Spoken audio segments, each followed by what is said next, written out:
I'm Emily. And I'm Hannah. We are best friends and dietitians. We have a goal of challenging nutrition misinformation and fitness trends with an evidence-based approach. Each episode, we will dish up our thoughts about the latest facts on a popular health-related topic. We're the Up-Beet Dietitians.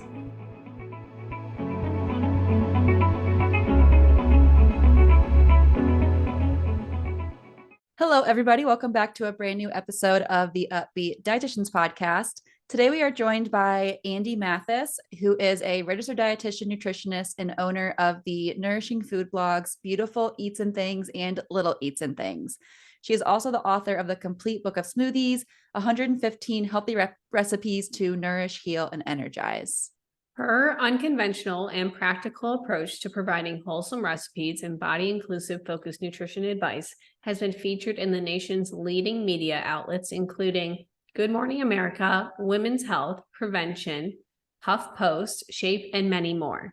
She is a contributing editor for Eating Well, The Kitchen, Food and Nutrition Magazine, and a contributor to Mind Body Green, Good, Parents, MSN, Healthline, and others. Based in Alabama, when Andy's not running around after her two boys, she's enjoying content to encourage self-love and promote body positivity. We are so excited to share this episode with you. Enjoy. Enjoy. Alrighty. Hello, everyone. And hello, Andy. Welcome to the podcast. We're so excited to have you here. Hi, and thank you so much for having me. I'm so excited. So today we are talking with Andy about all things body positivity, and we are so excited because we've talked about body positivity a lot on the podcast, but we've never actually had an actual episode just dedicated solely to it. So we're so excited to get into this with you, and a lot of your niche and brand is around that. So what better person to have on that to talk about it? Yes, So I'm excited about that. yes. We always like to start, though, before we get into the nitty-gritty of the episode, is we want to hear from you kind of what a day in the life looks like, what you do for work, past education, hobbies, anything you want to share just to give a little bit more of that personal approach so they know you more. Okay, sure. Well, I've been a registered dietitian for, oh my gosh, it's well over 10 years. And I worked in like so many different settings. My recent setting was long-term care.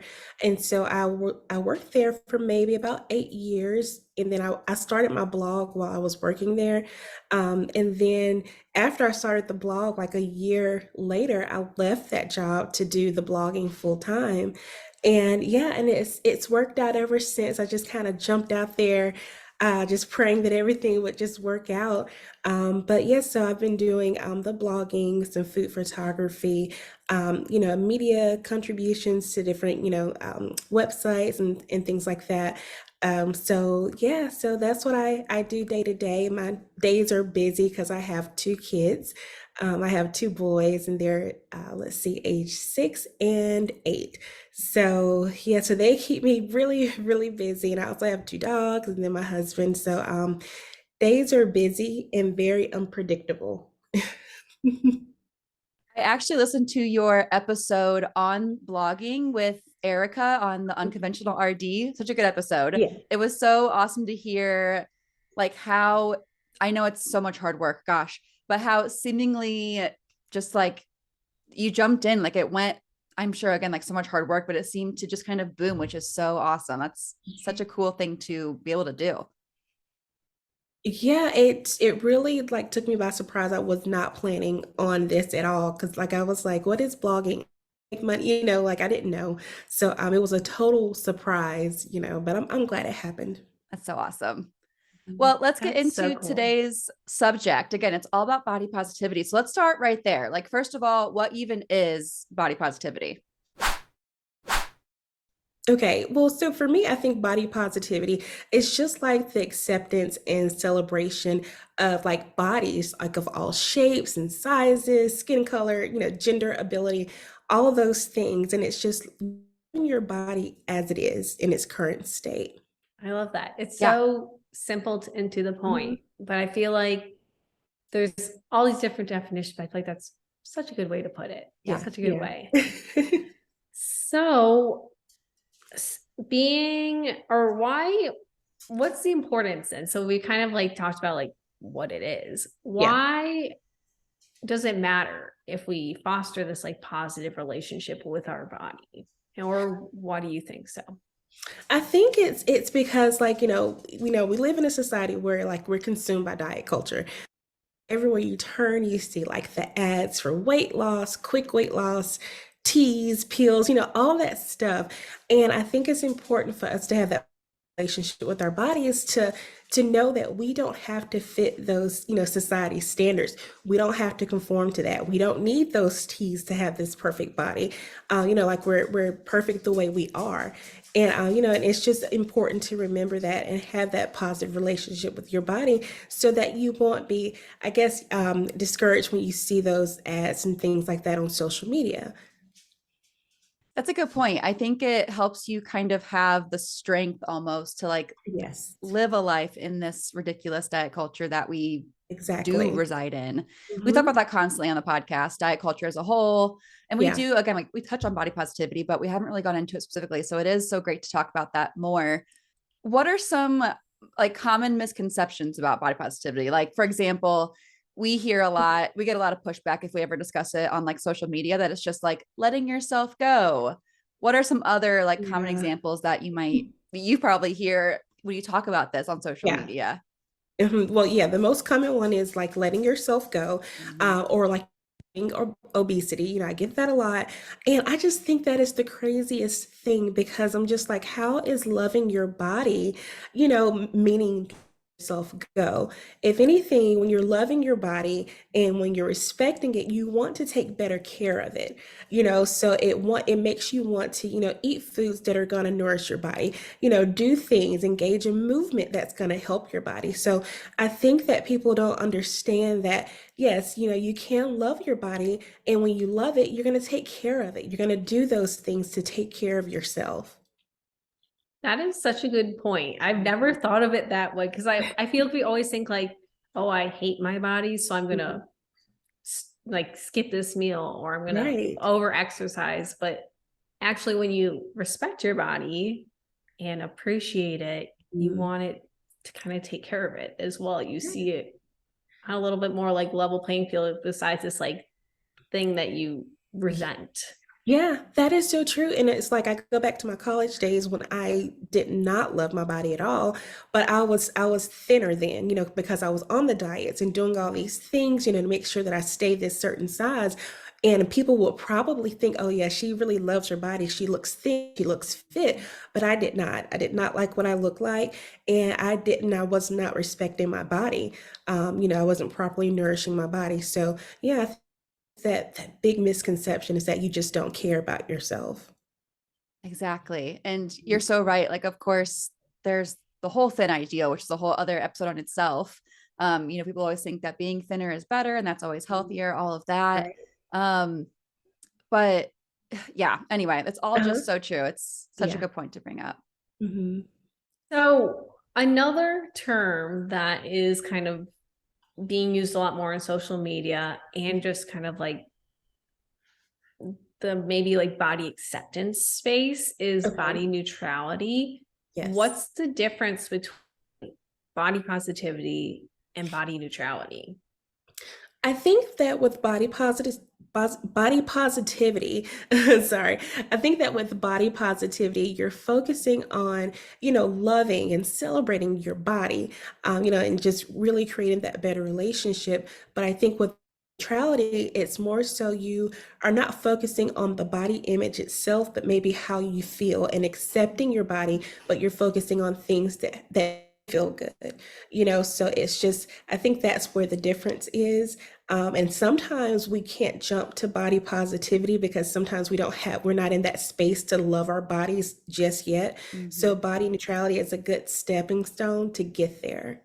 That's a great way to put it. I hear the term body neutrality thrown around a lot, like in the intuitive eating space, which is where Emily and I spend a lot of time and do a lot of work. Mhm. And that's a good way to put it. It's kind of like that stepping stone where you Mhm. love and you care for your body, even if you're not quite, well, I guess love isn't the right word.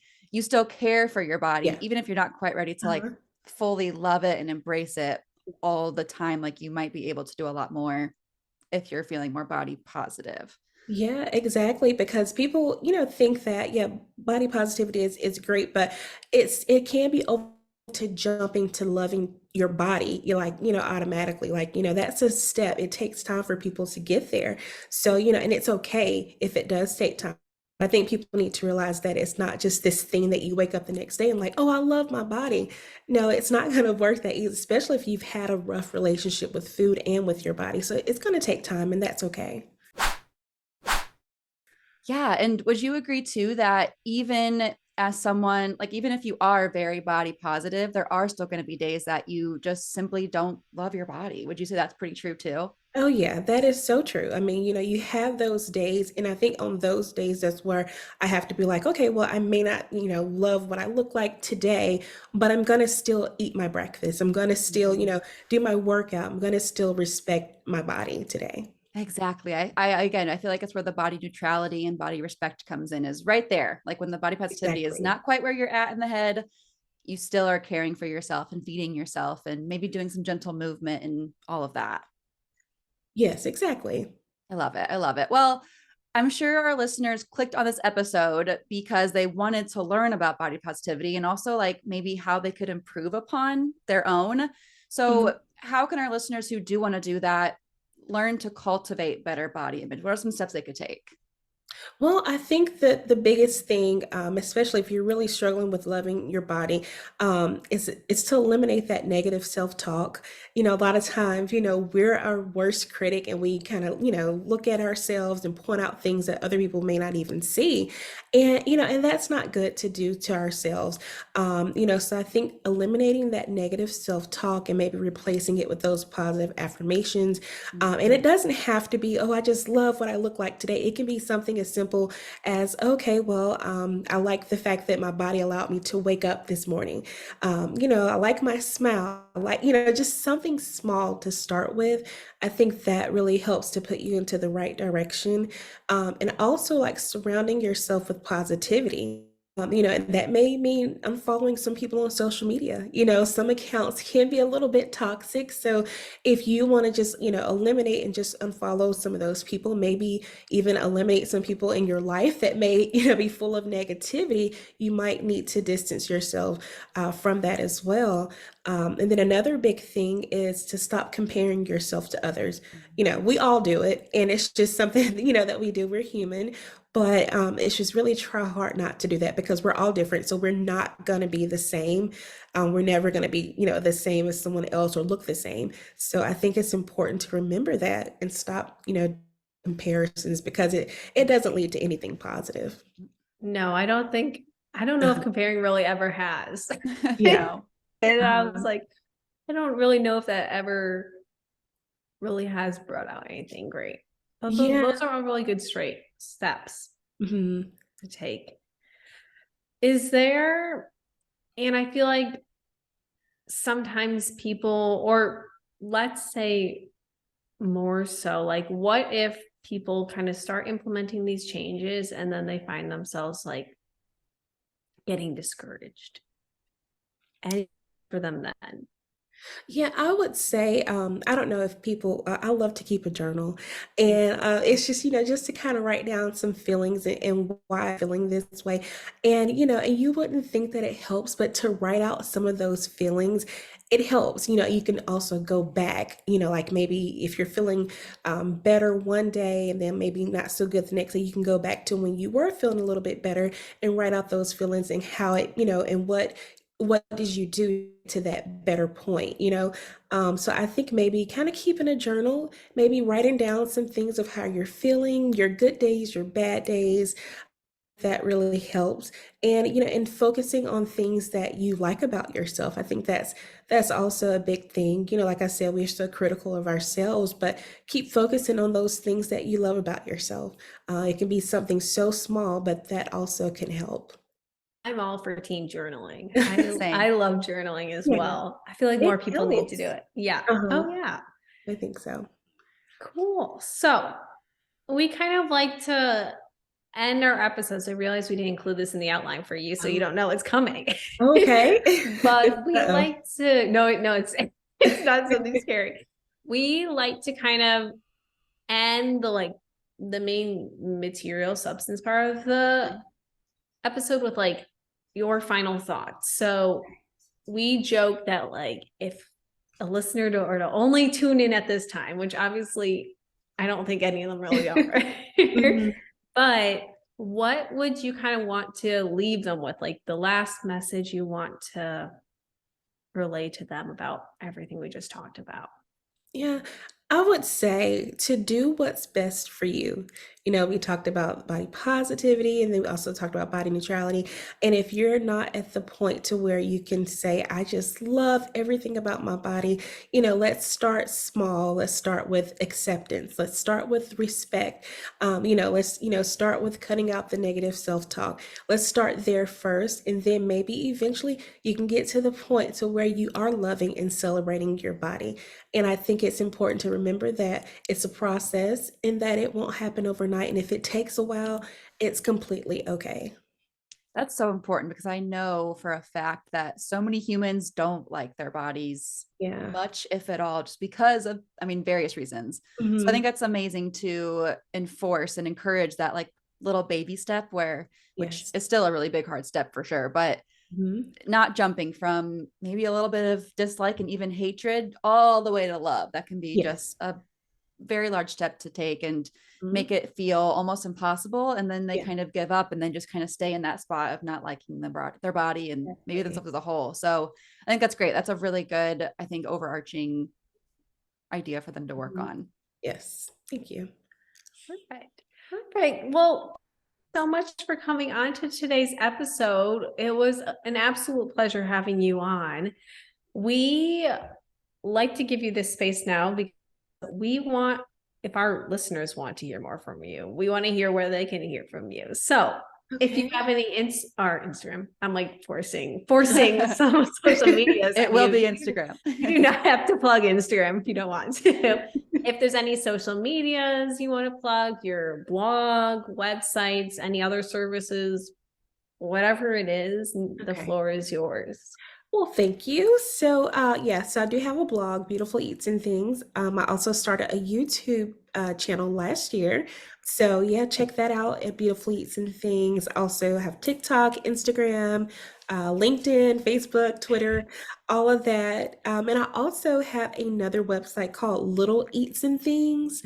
And yeah, it's like a site that's got like recipes and things like for kids or parents, teachers. It also has like printables and things like that for crafts. So also check that out as well.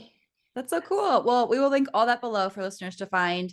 Andy, again, thank you so much for coming on. It's been an absolute blast. Our listeners are going to love this episode. I just know because we talk about this again all the time, but never really get into it. So it's going to be such a good episode. So thank you again so much.